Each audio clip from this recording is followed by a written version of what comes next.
Good morning, bachcho. This is Pratima Jaiswal, your science teacher. Today I will propose to you class 9th online video, subject science, chapter 8 and the videos part 2nd. तो आज आपको chapter 8 की second part की video आपको post की जाएगी बच्चों। इसके पहले जो फर्स्ट पार्ट पोस्ट की गई थी उसमें हमने जो चैप्टर 8 में पढ़ा था मोशन मीन्स गति, तो गति के जो आई होप आपने ये जो क्वेश्चन आपको कराए गए थे ये सबने कर लिए होंगे। जो आपका ये जो मोशन ये जो चैप्टर था तो आपको ये पढ़ाया गया था कि कैसे कोई ऑब्जेक्ट जो है डिस्टेंस कवर करता है तो उसमें डिस्प्लेसमेंट आता है, कभी कभी डिस्प्लेसमेंट होता है या कभी कभी डिस्प्लेसमेंट नहीं भी होता है, लेकिन ऑब्जेक्ट डिस्टेंस कवर करता है। तो ये सब हम जो है फर्स्ट वीडियो में पढ़े थे हम लोगों ने। अब सेकेंड वीडियो में हम क्या करेंगे, सेकेंड वीडियो में हम क्या करें, हमने यूनिफॉर्म और नॉन यूनिफॉर्म मोशन तक हम पढ़ चुके हैं। तो अब हम पढ़ेंगे measuring the rate of motion, कि जो गति है या जो मोशन है जो या किसी ऑब्जेक्ट की पोजीशन चेंज करने का जो स्पीड है उसको हम कैसे मेजर करते हैं कि वो किस गति से चल रहा है या उसकी एवरेज स्पीड क्या है। तो ये सब आज हम पढ़ेंगे।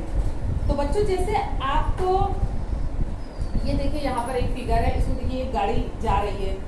तो बच्चों वो जो गाड़ी है या जो व्हीकल्स है वो अगर यूनिफॉर्म मोशन में चल रही है तो वो एक पर्टिकुलर टाइम में पर्टिकुलर जो है डिस्टेंस कवर करेगी, लेकिन अगर वो नॉन यूनिफॉर्म मोशन में चलेगी तो वो किसी टाइम में 5 किलोमीटर दूरी कवर करेगी और किसी टाइम में वो 10 किलोमीटर भी कर सकती है। मीन्स वो एक्यूरेट टाइम में एक्यूरेट दूरी नहीं कवर करेगी। जैसे हमने पीछे पढ़ा था, तो अगर कोई ऑब्जेक्ट जो है नॉन यूनिफॉर्म मोशन कर रहा हो, मीन्स वो अगर 1 घंटे में 20 किलोमीटर जा रहा है लेकिन उस घंटे के पहले 15 मिनट में उसने केवल 3 ही किलोमीटर डिस्टेंस कवर किया। ठीक, अगर इसको हम ऐसे समझ सकते हैं कि जैसे मान लीजिए उसने पहले 15 मिनट 3 किलोमीटर डिस्टेंस कवर किया, 20 किलोमीटर उसको जाना 1 घंटे में और 1 घंटे में 60 सेकंड्स होते हैं, यानी पहले 15 मिनट उसने क्या किया है, केवल 3 किलोमीटर गया है। ठीक है, उसके बाद जो नेक्स्ट 15 मिनट था उसमें वो 7 किलोमीटर डिस्टेंस कवर कर लिया। ठीक, और नेक्स्ट 5 मिनट में उसने क्या किया, फिर 2 ही किलोमीटर चला और उसके बाद नेक्स्ट 5 मिनट में नेक्स्ट 15 मिनट उसने क्या किया, पूरे 8 किलोमीटर डिस्टेंस कवर कर दिया। तो इस तरह से उसने क्या किया, पहले 3 फिर 7 फिर 2 फिर 8 यानी पूरा 20 किलोमीटर डिस्टेंस कवर कर लिया। और टाइम कितना लगा, 15 + 15 + 15 + 15 यानी 1 घंटे में पूरा 20 किलोमीटर गया। तो अगर हम उसको एवरेज निकालें, अब हम पर 15 मिनट का एवरेज तो नहीं निकाल सकते ना, तो पर घंटे जो उसका एवरेज आएगा बच्चों क्या आएगा, 20 किलोमीटर, यानी वो 1 घंटे में 20 किलोमीटर जाता है। हम उसको उसका औसत मानते हैं कि ये व्हीकल्स पर घंटे जो है 20 किलोमीटर जाती है। तो अगर ये 4 घंटे ट्रेवल करेगा तो 80 किलोमीटर जाएगी। ठीक है, तो यही जो हमें इसकी जो स्पीड नापनी होती है। अब थोड़ा सा चैप्टर पढ़ लें, फिर इसको हम जो ये फार्मूला है इसको डिफाइन करते हैं। तो डिफरेंट ऑब्जेक्ट में the different amount time to cover given distance. तो जो अलग अलग ऑब्जेक्ट होते हैं वो किसी दिए गए दूरी को अलग अलग समय पे कवर करते हैं। जैसे कि मान लीजिए अगर हम अपने व्हीकल्स को छोड़ दें, अगर अपने एनिमल्स की बात करें तो घोड़ा किसी डिस्टेंस को जल्दी कवर कर लेगा, लेकिन कछुआ उसी डिस्टेंस को टाइम लेकर कवर करेगा। तो हम ये कह सकते हैं कि कभी कभी कई ऑब्जेक्ट का जो है कई ऑब्जेक्ट सेम टाइम में एक ही डिस्टेंस कवर कर सकते हैं और कभी कभी अलग अलग टाइम में डिस्टेंस कवर किया जाता है। तो हम क्या है कि अगर तो इसके लिए वो बात कहेगी कि अगर हमें एवरेज स्पीड पता चलेगी, जैसे कि घोड़े की एवरेज स्पीड अलग होगी और कछुए की एवरेज स्पीड अलग होगी। टॉर्टोइज जो है पर घंटा 2 किलोमीटर जाता होगा और जो घोड़ा है हॉर्स है वो पर घंटे 20 किलोमीटर जाता होगा। तो ये उनकी क्या है, एवरेज स्पीड है कि वो पर घंटे कितना डिस्टेंस कवर कर सकते हैं, वो उनकी एवरेज स्पीड है। ये तो एनिमल की एवरेज स्पीड हुई, ऐसे ही हमारे जो है जितने व्हीकल्स आते हैं तो उनकी भी एवरेज स्पीड ऐसे ही हम लोग काउंट करते हैं कि वो पर घंटे डिस्टेंस कितना कवर कर सकता है, तो उसकी एवरेज स्पीड काउंट की जाती है।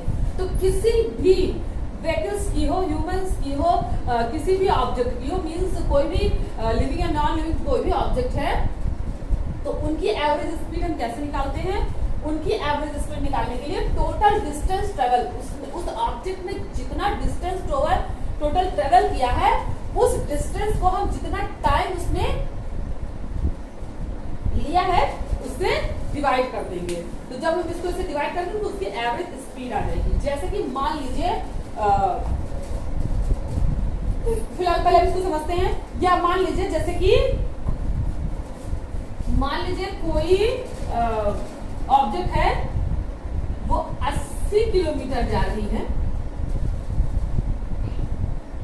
4 घंटे में, ठीक। अब इसकी एवरेज स्पीड हम कैसे निकालेंगे? v इज इक्वल टू 80/4 यानी 20 किलोमीटर h-1। तो अगर कोई ऑब्जेक्ट जो है 80 किलोमीटर 4 आवर में जा रही है तो उसका जो एवरेज स्पीड यानी v है वो 20 किलोमीटर h- यानी 20 किलोमीटर पर आवर आएगी। तो ये जो किसी की भी एवरेज स्पीड निकाले जो फार्मूला है, average speed is equal to total distance travel by total time taken, यानी कि उस ऑब्जेक्ट द्वारा जितना टाइम कवर किया गया है और वो जितने समय में कवर किया गया है तो हम तय की गई डिस्टेंस को टाइम से डिवाइड कर देंगे तो हमें एवरेज स्पीड मिल जाएगी। इसको इस फार्मूला से डिनोट करते हैं v is equal to s/t, जहां v जो है वो एवरेज स्पीड है, s जो है डिस्टेंस जो कवर किया गया है और t जो है उसका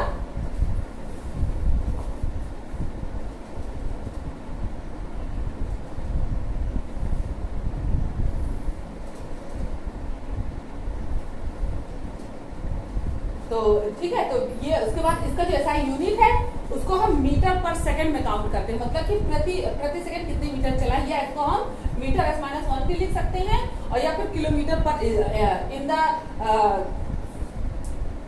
विद रिस्पेक्ट हम अगर किलोमीटर में इसको किलोमीटर में अगर इसको डिफाइन करना चाहे तो मीटर की जगह किलोमीटर और सेकंड की जगह आवर आ जाए, यानी किलोमीटर पर आवर या किलोमीटर h-1 लिख सकते हैं, ठीक है। तो जैसे कि आपको एग्जांपल दिया है, let us understand this by the example a car travels a distance of 100 kilometre in 2 our.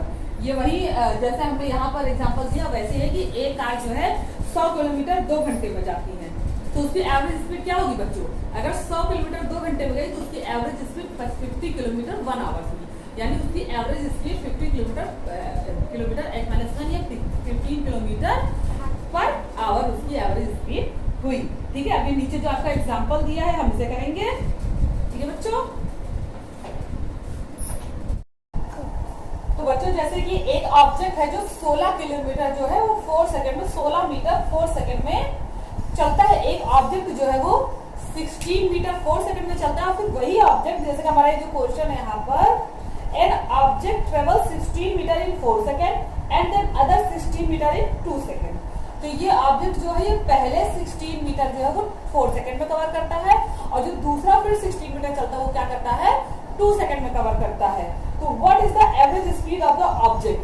तो बच्चों पहले हम सबसे पहले टोटल डिस्टेंस निकालेंगे। तो इसका जो टोटल डिस्टेंस वो कितना आएगा?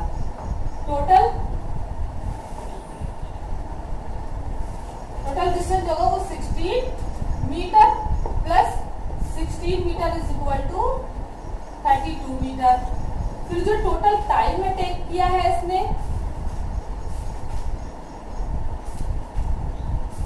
Four second plus 2 second is equal to 6 second. तो बच्चों इसकी एवरेज स्पीड भी क्या होगी? इसकी एवरेज स्पीड होगी 32/6 इज इक्वल टू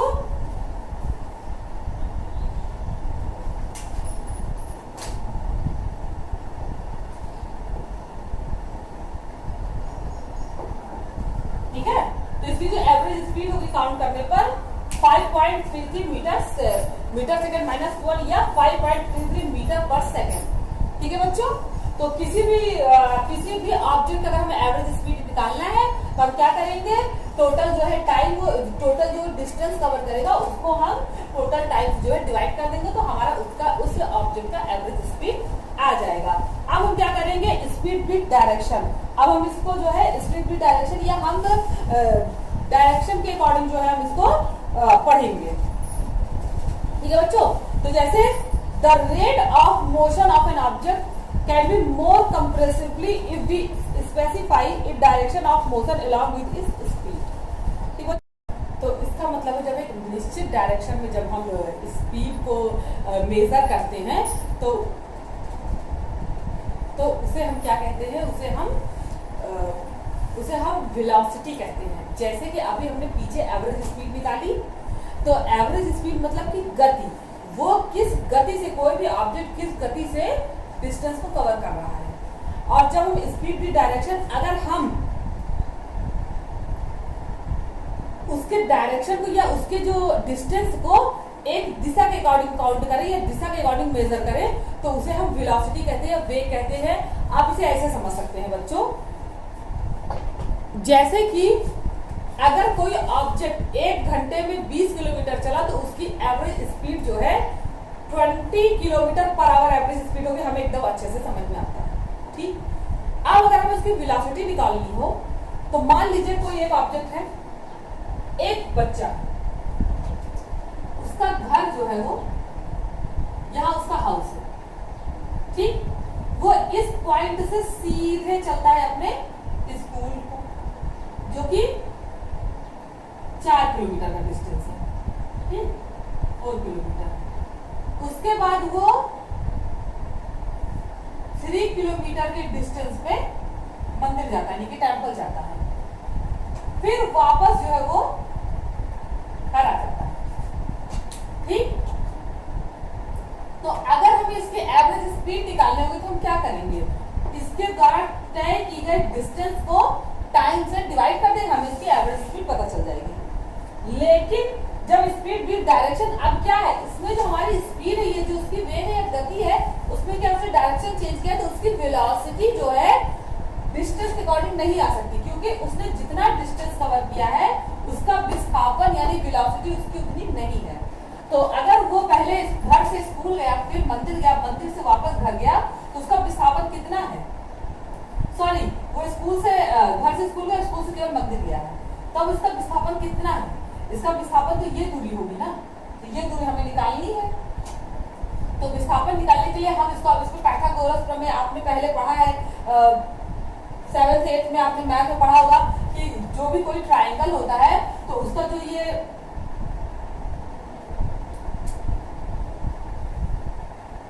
इसका जो मैग्नीट्यूड होता है वो इनके स्क्वायर के बराबर होता है। पाइथागोरस प्रमेय क्या होता है, मान लीजिए अगर हम इसे पाइथागोरस प्रमेय क्या होगा बेटा, HT स्क्वायर, पाइथागोरस प्रमेय सबको दिखाई दे रहा है, HT square is equal to HS square plus ST square, ठीक है बच्चों। तो रुकिए मैं इसको थोड़ा क्लियर कर देती हूँ कि जो हमारा पाइथागोरस प्रमेय होगा वो क्या होगा, देखिए HT square is equal to, यानी ये equal to HS square plus ST square, ठीक है। यानी कि ये जो है इसके स्क्वायर के इसका स्क्वायर इसके स्क्वायर के बराबर होता है, ये पाइथागोरस प्रमेय में हम पढ़ चुके हैं। तो ठीक, यानी कि HT जो होगा इसका स्क्वायर इनके स्क्वायर इसके स्क्वायर के बराबर होगा। तो अब देखिए HT square is equal to HS square, H और S कितना हो गया 4 का स्क्वायर प्लस ये कितना हो गया 3 का स्क्वायर, तो हमारा HT square is equal to कितना आ गया 25। तो HT is equal to root 25 आएगा, क्योंकि जब स्क्वायर को उधर जाएगा तो यहाँ पर रूट बन जाएगा, तो HT is equal to 5 kilometre, ठीक है बच्चों। तो अब देखिए इसका जो वेग अगर हम निकालें, मान लीजिए इसका वेग निकाला, जैसे हमने HT निकाल लिया है, ठीक है, तो HT हमारा जो है वो 5 किलोमीटर में निकाल लिया है। अब इस ऑब्जेक्ट की जो एवरेज स्पीड आएगी वो हम क्या करेंगे, इन तीनों डिस्टेंस को जोड़कर जितना टाइम इसने चलने में लिया है उससे डिवाइड कर देंगे तो एवरेज स्पीड आ जाएगी। लेकिन एवरेज वेलोसिटी कैसे आएगी, एवरेज वेलोसिटी इसका विस्थापन तो 5 किलोमीटर है ना, ये चला 4 किलोमीटर फिर 7 किलोमीटर, लेकिन इसका जो विस्थापन है वो वेलोसिटी है वो 5 किलोमीटर आया। तो इसमें वही बात कर रहे हैं स्पीड विद डायरेक्शन, जब हम उसकी स्पीड को डायरेक्शन के अकॉर्डिंग, किसी ऑब्जेक्ट की स्पीड को डायरेक्शन के अकॉर्डिंग मेजर करते हैं तो वो उसका वेग होता है, उसकी वेलोसिटी होती है। और वेलोसिटी को हम किससे डिनोट करते हैं, वेलोसिटी को हम डिनोट करते हैं V AWC, ये इसकी वेलोसिटी है। वेलोसिटी का फार्मूला फिर बच्चों क्या होगा, तो इसको निकालने के लिए हम क्या करेंगे,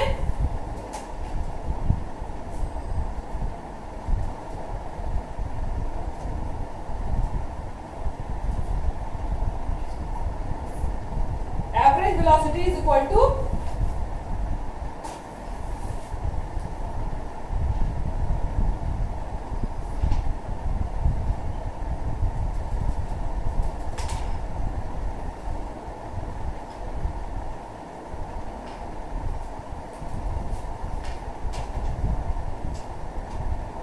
इनिशियल वेलोसिटी प्लस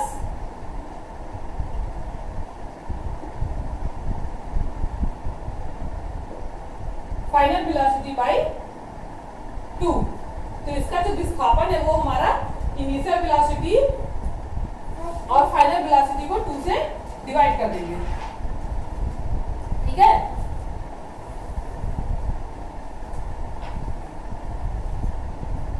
और इसे भी बच्चों मीटर पर सेकंड में ही नापा जाता है, या मीटर S-1 इसका भी जो है, इसका भी जो यूनिट है वो मीटर S-1 होगा। तो अगर किसी वस्तु की एवरेज स्पीड हम उस तरह से नापते हैं तो इसकी जो एवरेज वेलोसिटी है हम इस फार्मूले से नापेंगे, initial velocity plus final velocity by 2, ठीक है बच्चों। तो आई थिंक आपको समझ में आ गया। अब हम थोड़ा क्वेश्चन सॉल्व कर ले सभी लोग। ये देखिए आपका ये जो क्वेश्चन है पेज नंबर 102 पर ये क्वेश्चन है, ठीक है बच्चों।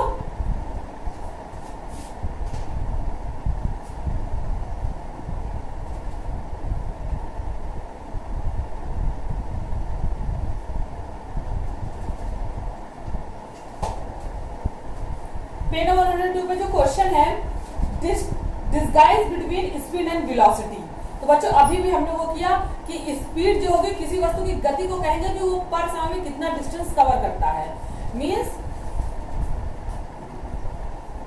इसे हम ऐसे लिख सकते हैं कि speed has only magnitude, speed केवल मैग्नीट्यूड होता है, while velocity has both magnitude and direction. Means जब हम एक डिस्टेंस को टाइम से डिवाइड करके मैग्नीट्यूड के रिस्पेक्ट में हम अगर किसी का गति स्पीड ज्ञात कर रहे हैं तो उसे हम स्पीड कहेंगे, और जब हम उसको विद डायरेक्शन उसकी स्पीड ज्ञात करेंगे तो वो उसकी वेलोसिटी होगी, ठीक है। तो इसको हम ऐसे लिख सकते हैं, speed has only magnitude while velocity has both magnitude and direction. So speed is a scalar quantity but velocity is a vector quantity. क्योंकि बच्चों स्पीड जो होगी वो सदिश राशि होगी, क्योंकि वो स्केलर होगी, और जो वेलोसिटी होगी वो अदिश होगी, वो वेक्टर होगी। क्यों? क्योंकि स्पीड जो है टाइम के अकॉर्डिंग हम उसको नॉन यूनिफॉर्म यूनिफॉर्म मोशन को काउंट करेंगे तो उसमें क्या होगा, डिस्टेंस जरूर आएगा। और जो वेलोसिटी है उसमें जब डायरेक्शन चेंज हो जा रहा है तो उसमें चेंजेस हो सकते हैं। अगर वो जो एक्चुअल स्थिति दिख रही है कि अगर कोई व्यक्ति अपने घर से निकल के और वापस जाके और आधी दूर तक लौट आया है तो उसका विस्थापन या उसकी वेलोसिटी कम दिखेगी, लेकिन उसने डिस्टेंस ज्यादा कवर किया है। मतलब इसे मैग्नीट्यूड और स्केलर दो मैग्नीट्यूड और डिस्टेंस, मैग्नीट्यूड और डायरेक्शन दो पॉइंट काम कर रहे हैं तो ये वेक्टर होगा। जब एक ही दिशा में काम होता है या एक ही पॉइंट के अकॉर्डिंग हम फॉर्मूले को सॉल्व करते हैं तो वो स्केलर होते हैं वो यूनिट्स। और जब यूनिट में हमें एक फार्मूले के साथ दूसरा फार्मूला ऐड करना पड़ता है, मींस जब हम मैग्नीट्यूड के साथ डायरेक्शन भी देख रहे हैं यानी हमें दो पॉइंट पर ध्यान देना पड़ रहा है, तो इस टाइप के जो यूनिट्स होते हैं वो वेक्टर होते हैं। ठीक है बच्चों। दूसरा क्वेश्चन है, under what condition is magnitude of average velocity of an object equal to its average speed. Means कि किस कंडीशन में एवरेज वेलोसिटी यानी कि वेलोसिटी स्पीड के इक्वल हो सकती है। तो बच्चों की ये वही कंडीशन हो सकता है कि जब कोई वस्तु लीनियर ऑब्जेक्ट में गति करे और यूनिफॉर्म मोशन में चले, मींस वो एक्यूरेट टाइम में एक्यूरेट डिस्टेंस कवर करे और सीधा चले, तभी विस्थापन और स्पीड जो है एक साथ हो सकता है। ठीक है बच्चों। अब उसके बाद जो है तीसरा question, what does the odometer of an automobile measure. तो बच्चों आपको मैं बता दूं कि हमारे ऑटोमोबाइल जो हमारे बाइक या कार होते हैं उसमें ऑडोमीटर और स्पीडोमीटर 2 मीटर लगे होते हैं। तो जो हमारा ऑडोमीटर होता है वो हमारे डिस्टेंस को नापता है कि हमारी जो व्हीकल्स है वो कितने किलोमीटर डिस्टेंस कवर की है, और स्पीडोमीटर स्पीड को नापता है कि वो किस स्पीड में, एवरेज स्पीड में हमारी गाड़ी चल रही है। ठीक है बच्चों।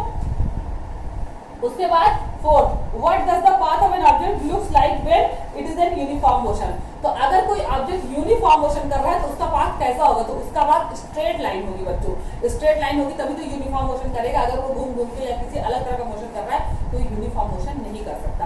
तो यूनिफॉर्म मोशन वाले ऑब्जेक्ट की पाथ होगी स्ट्रेट लाइन होगी। ठीक है बच्चों। पांचवा, during an experiment a single from a relationship spaceship reached the ground station in 5 minutes. What was the distance in spaceship from the ground station?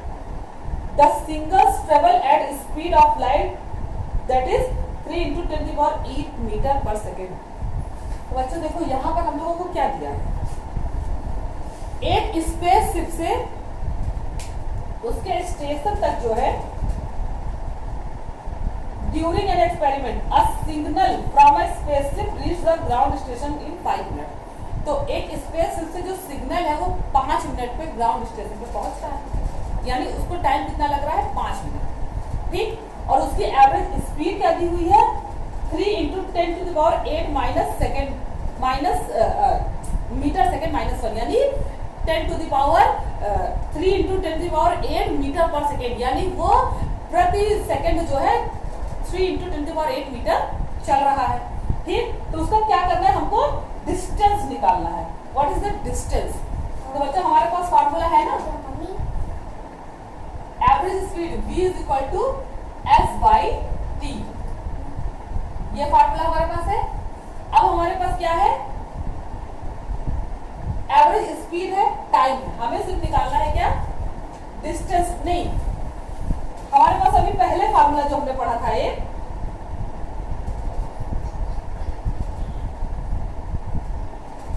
हाँ, जो हमने फार्मूला पहले पढ़ा था, distance is equal to speed into time. ये formula हमने पढ़ा ना, distance is equal to speed into time, या speed is equal to distance by T. ये फार्मूला पढ़ा है ना हमने। तो speed is equal to distance by T, यानी कि किसी वस्तु की एवरेज स्पीड जो है वो तय की गई दूरी को तय की गई समय से भाग देने पर हमें मिलती थी। अभी हमें पीछे ये फार्मूला पढ़ा है, तो इसी फार्मूले, अभी हमको s पता है, t पता है, d हमको पता नहीं है, तो हमने d इधर किया तो इस तरह से ये फार्मूला हो जाएगा। ठीक बच्चों। तो distance is equal to s हमारा कितना है, हमारा जो एवरेज स्पीड है वो कितनी है, 3 इंटू, अरे सॉरी, s हमारा कितना है, s is equal to 3 into 10 to the power 8 metre पर सेकेंड। ठीक। और टाइम कितना है, t is equal to 5 minute is equal to 5 into 60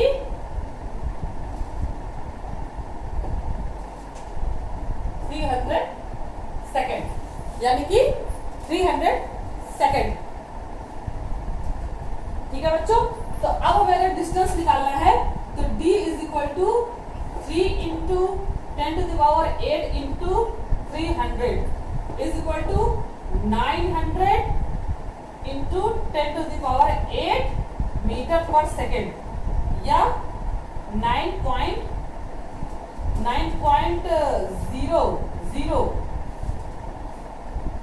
या 9 into 10 to the power 10 metre पर सेकेंड। ठीक है, क्योंकि ये 900 तो हमने 2 जीरो यहाँ पर जोड़ दिए, तो 9 इंटू 10 मीटर पर सेकेंड। ठीक है बच्चों।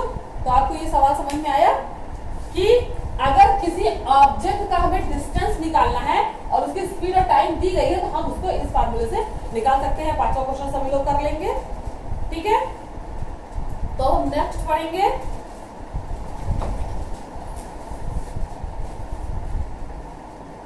Rate change of velocity. बच्चों इसी के साथ जो हमने अभी फार्मूला पढ़ा, इसी के साथ एक और चीज है, जैसे कि हमने किसी वस्तु की एवरेज स्पीड क्या थी उसका फार्मूला हमने पीछे पढ़ा, हमने उसकी एवरेज वेलोसिटी क्या थी उसका भी फार्मूला पढ़ा। अब मान लीजिए कि अगर कोई वस्तु किसी समय पर उसकी एवरेज वेलोसिटी, मान लीजिए कि कोई वस्तु 10 मिनट तक चलती है, तो पहले 2 मिनट में जो उसकी वेलोसिटी है वो मान लीजिए कुछ है, ए है, फिर दूसरे में मान लीजिए बी है, फिर तीसरे 10 सेकंड में सी है, तो उसकी जो एवरेज वेलोसिटी होगी उसको हमें काउंट करने के लिए क्या करेंगे, सारी वेलोसिटीज को या जितनी भी वो चेंज वेलोसिटीज है उसको हम जितना समय गया उससे भाग दे देंगे, तो हमारा एक आ जाएगा पॉइंट, उसे हम कहते हैं एक्सेलरेशन या हिंदी में कहते हैं त्वरण। मतलब कि उसके विस्थापन की दर को हम त्वरण कहते हैं, किसी वस्तु की विस्थापन की दर को हम त्वरण कहते हैं, त्वरण यानी एक्सेलरेशन कहते हैं। ये देखिए बाई बुक हम इसे पढ़ सकते हैं, किसी वस्तु के विस्थापन की चेंजिंग दर को हम त्वरण कहते हैं। अब हम उसको पढ़ के पूरा हिंदी आपको बताते हैं। During uniform motion, uniform motion के तहत an object along a straight line, तो एक यूनिफॉर्म मोशन में एक ऑब्जेक्ट सीधी लाइन में चल रहा है, ठीक है बच्चों, the velocity remains constant with time, तो उसमें क्या होगा, उसका वेग जो है वो टाइम तक कांस्टेंट बना रहेगा, जितना उसकी स्पीड होगी उतना उसका विस्थापन, ठीक।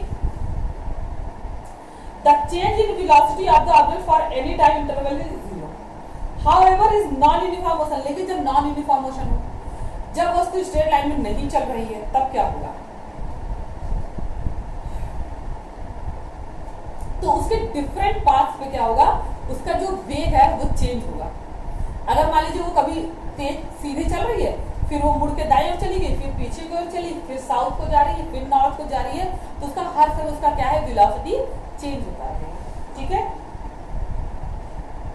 ठीक है बच्चों। अब हम उसकी वेलोसिटी को कैसे एक्सप्रेस करेंगे, जब वो सीधी थी तो हमने उसका वेग एक्सप्रेस कर लिया, लेकिन जब अगर वो बार बार वेलोसिटी चेंज कर रही है तो उसका वेग कैसे एक्सप्रेस करेंगे, तो उसके लिए बच्चों क्या है, we have the introducer along, तो हमें इसकी वेलोसिटी को प्रोड्यूस करने के लिए हमें एक शब्द मिला, जिसे हम कहते हैं, हमारे वैज्ञानिकों ने एक शब्द प्रोड्यूस किया, या एक शब्द की खोज की, जिसे हम कहते हैं एक्सेलरेशन यानी कि त्वरण, ठीक है, which is the measure of the change in velocity of an object per unit, per unit जितनी वेलोसिटी चेंज हो रही है उसके अकॉर्डिंग एक्सेलरेशन निकालते हैं। तो इसका जो फॉर्मूला है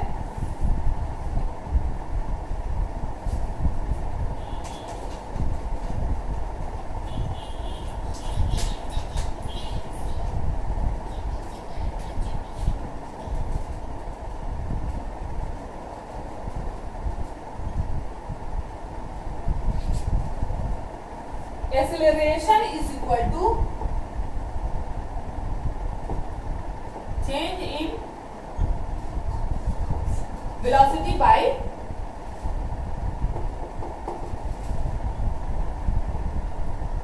time taken, means acceleration is equal to change in velocity by time taken। तो इसको हम डिनोट करते हैं a से, acceleration is equal to a is equal to v minus u by t। इसमें क्या है, जो भी हमेशा इनिशियल वेलोसिटी है, लास्ट यानी फाइनल वेलोसिटी को माइनस करेंगे, माइनस करके समय से उसको भाग दे देंगे। जैसे कि अगर मान लीजिए कोई ऑब्जेक्ट है जिसकी स्टार्टिंग वेलोसिटी इनिशियल वेलोसिटी 4 है और फाइनल वेलोसिटी उसकी 3 है, तो 4 माइनस 3 बाई टाइम उस वेलोसिटी यानी उस वेग को कवर करने में जितना समय लगा उसको समय से भाग दे देंगे। इसको हम क्वेश्चन से समझ सकते हैं, देखिए नीचे एग्जाम्पल दिया है, देखिए इसमें नीचे आपको एग्जांपल 1/4 सभी लोग देख सकते हैं। देखिए उसमें क्या है, starting from a stationary position, Rahul pedals his bicycle to attain a velocity of 6 metre पर सेकेंड इन 30 सेकेंड, ठीक है। वो पहली जो वेलोसिटी है उसकी पहले 30 सेकेंड में वो जो है 6 मीटर पर सेकेंड की स्पीड से चल रहा है, 6 मीटर पर सेकेंड की वेलोसिटी से चल रहा है, ठीक है बच्चों।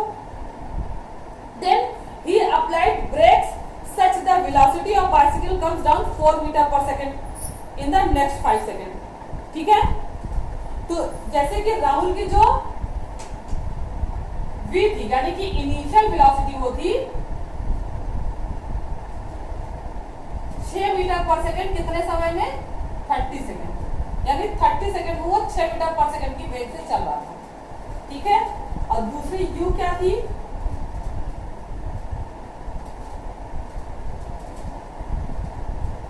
4 मीटर पर सेकंड में वो 5 सेकंड चला है। ठीक है बच्चों, 6 मीटर पर सेकंड की स्पीड से वो 30 सेकंड चला है और 4 मीटर पर सेकंड की स्पीड से वो कितना चला है, 5 सेकंड चला है। ठीक है, तो अब उसकी जो है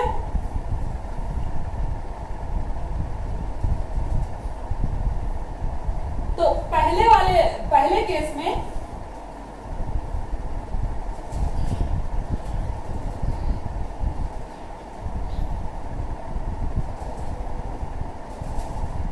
में क्या होगा, पहले केस में फाइनल वेलोसिटी 0 होगी ना, ये इनिशियल वेलोसिटी है ना।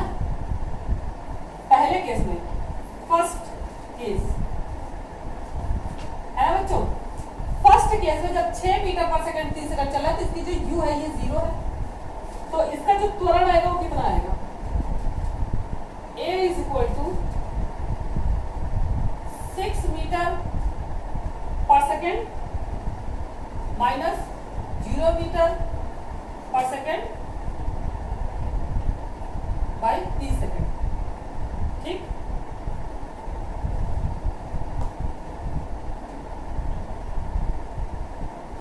तो जो पहले सिचुएशन में इसका जो त्वरण आएगा यानी वेग परिवर्तन की दर आएगी वो 0.02 मीटर होगा।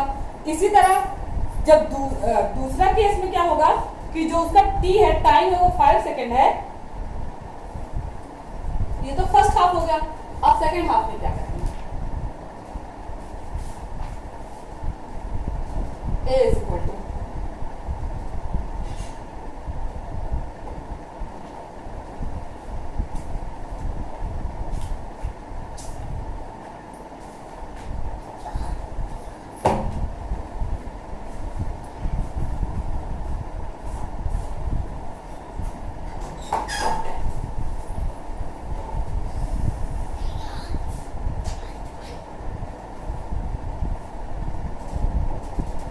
बाई 5।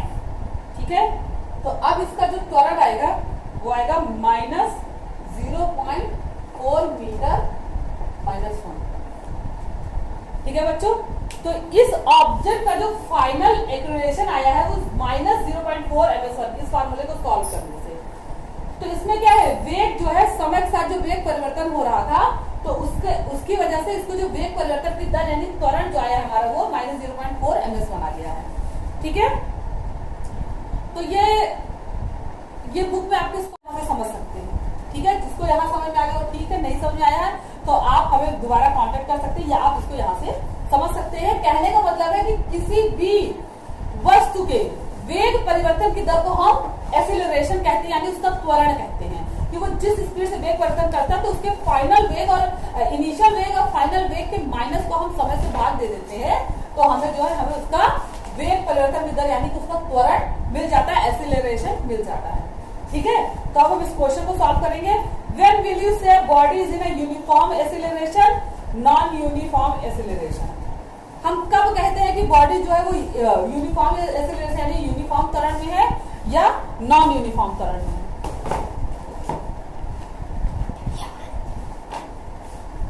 ठीक है बच्चों,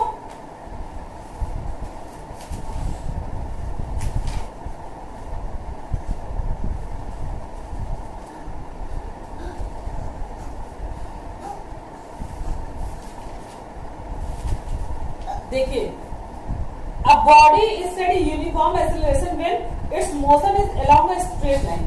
देखिए, जब कोई इस ऑब्जेक्ट एक स्ट्रेट लाइन में अगर डिस्टेंस कवर कर रहा है तो हम इसे कहेंगे कि उसका त्वरण जो होगा यूनिफॉर्म होगा क्योंकि उसका जो वेग परिवर्तन की दर होगी वो यूनिफॉर्म मोशन में चलेगी। तो स्ट्रेट लाइन में जब कोई ऑब्जेक्ट जो है मूव करेगा तो उसका जो एक्सीलरेशन होगा वो यूनिफॉर्म होगा। और जब a body studies non-uniform acceleration when motion is along straight line and its velocity change by unequal magnitude in equal matter of time। तो जब कोई ऑब्जेक्ट यूनिफॉर्म मोशन में चलेगा उसका टाइम के अकॉर्डिंग उसका डिस्टेंस या टाइम के अकॉर्डिंग उसका जो है वेलोसिटी चेंज होगा तो वो यूनिफॉर्म एक्सीलरेशन। और जब कोई ऑब्जेक्ट नॉन यूनिफॉर्म मोशन में चलेगा और उसके टाइम के अकॉर्डिंग उसका जो है स्पीड चेंज नहीं होगा, टाइम और स्पीड में जो है डिस्टेंस में नहीं आएगा तो क्या होगा कि वो नॉन यूनिफॉर्म मोशन रहेगा, तो वो नॉन यूनिफॉर्म एक्सेलरेशन कहलाएगा। दूसरा question, a bus displaces its speed from 80 kilometre पर आवर टू 60 किलोमीटर पर hour in 5 second, find the acceleration of the bus. तो इसमें क्या करना है, तुरंत निकालना है, तो इसी फॉर्मूला से निकाल लेंगे 80 kilometre minus 60 kilometre by 5 second. तो सेकंड को हम ऊपर वाला किलोमीटर में और नीचे वाला जो है सेकंड में है, तो या तो किलोमीटर को मीटर में चेंज करेंगे, सेकंड को घंटों में चेंज करेंगे। तो किलोमीटर को मीटर में चेंज करना आसान है, तो हम क्या करेंगे, 80 किलोमीटर को 1000 से मल्टीप्लाई कर देंगे, तो वो आ जाएगा 8000 बाई जो 5 टाइम्स है। क्वेश्चन क्या है, a straight line from a railway बस 80 किलोमीटर पर आवर टू 60 किलोमीटर पर आवर इन 5 सेकंड। देखिए बच्चों, हम जो है ये जो हमारा सेकंड क्वेश्चन है उसमें क्या है कि एक बस जो है वो 80 किलोमीटर 60 किलोमीटर के वेग से जो है वो 5 सेकंड में चलती है, तो उसका हमें क्या करना है, एक्सेलरेशन, यानी कि हमें इसका तुरंत ज्ञात करना है। तो देखिए पहले हम 80 किलोमीटर को जो है सेकेंड उसमें मीटर में चेंज करेंगे, तो 80 इंटू 1000 बाई 3600 से हम डिवाइड करेंगे, तभी तो ये जो है मीटर पर सेकंड जो है किलोमीटर पर सेकंड मीटर में चेंज हो पाएगा, है कि नहीं बच्चों, क्योंकि ये हमारा क्या है 80 किलोमीटर पर आवर है। तो हम क्या करेंगे 80 इंटू 1000 बाई 3600 से इसको मल्टीप्लाई करेंगे, तो हमारा ये आंसर ये 200 बाई 9 आ रहा है। ठीक, इस तरह हम 60 को चेंज कर लेंगे तो ये आ जाएगा 150 बाई 9 मीटर सेकेंड माइनस 1। ठीक है बच्चों, या मीटर पर सेकेंड कह सकते हैं। अब हमें क्या करना है, इसका क्या करना है, हमें ए ज्ञात करना है। तो we know v is equal to u plus a t, ये फार्मूला भी हमने पढ़ा है, या a is equal to we minus you by t, यही फार्मूला था अभी पीछे हमने पढ़ा है। तो इसी फार्मूले जब हम रखेंगे तो देखिए हमें v पता है, हमें u पता है, a t, तो देखिए यहाँ पे फार्मूला क्या लगा है, वही लगा है कि a is equal to we minus you by t.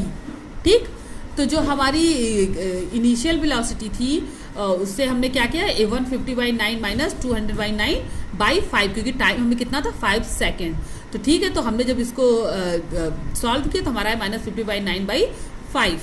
ठीक है, तो जब हम इसको ये डिवाइड करते हैं तो ये ऊपर ऊपर मल्टीप्लाई हो जाता है, होता है ना, तो ये हो जाएगा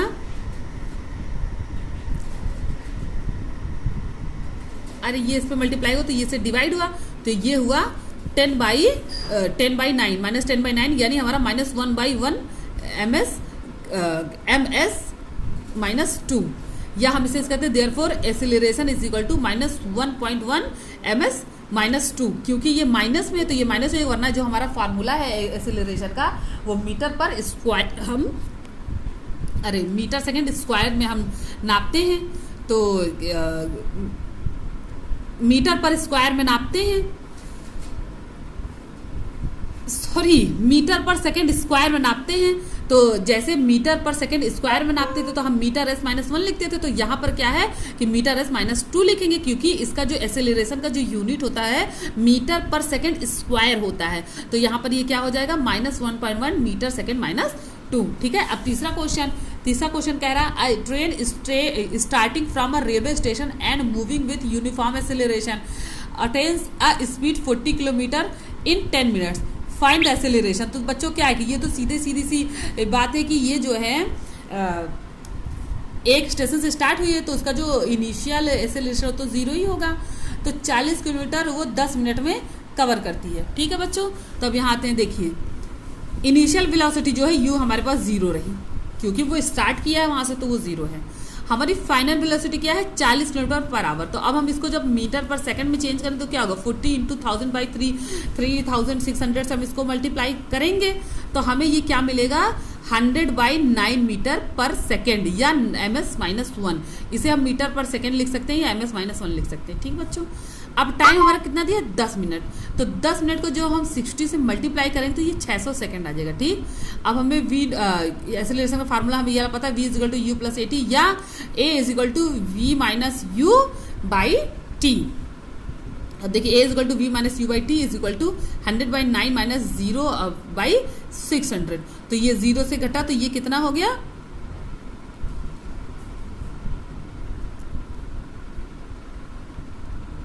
जब इसको हमने सॉल्व किया तो 9 और ये 9 इसमें 9 इंटू 6 मल्टीप्लाई हो गया, तो 9 6 जा अरे ये 2 0 से ये 100 का 0 कट गया और ये 1/54 आ गया, ठीक है। जब इसको हमने और सॉल्व किया तो 0.0158 माइनस 0.0185 ms-2 या मीटर पर सेकंड स्क्वायर, आंसर इसका आ गया, ठीक है बच्चों। ये सभी बच्चे कर लेंगे ना, आप ये सारा क्वेश्चन कर लेंगे। अब आपका जो है जो आपका आप आज का वीडियो बस इतना ही, ये आपका। अब इसके बाद जो है आपको अगले वीडियो में पढ़ाया जाएगा graphical representation of motion. Motion को कैसे हम ग्राफ पे डिनोट करते हैं, ये हम आपको अब आपके थर्ड वीडियो में पढ़ाया जाएगा। तो आप लोग तब तक अपना सारा होमवर्क कंप्लीट कर लीजिए। जिसको कोई भी प्रॉब्लम हो मुझसे कांटेक्ट कर ले, और good luck for your homework.